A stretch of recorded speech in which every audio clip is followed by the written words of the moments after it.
экөөнү тең лечение алып жакшы болгондон кийин посткоидный синдром деп коет.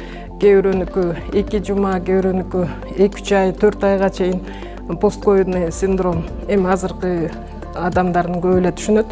Ошондой байкалат аларда да. Анткени эки оору тең өпкөнү поражать этип, даже бири-бирине кошумча көбүрөөк өрчүгөнгө шарт түзгөн оорулар болуп саналат да. Ошондуктан көбүрөөк өпкөдө көбүрөөк изменениялар калып, даже посткоидный синдром көбүрөөк байкалышы да мүмкүн.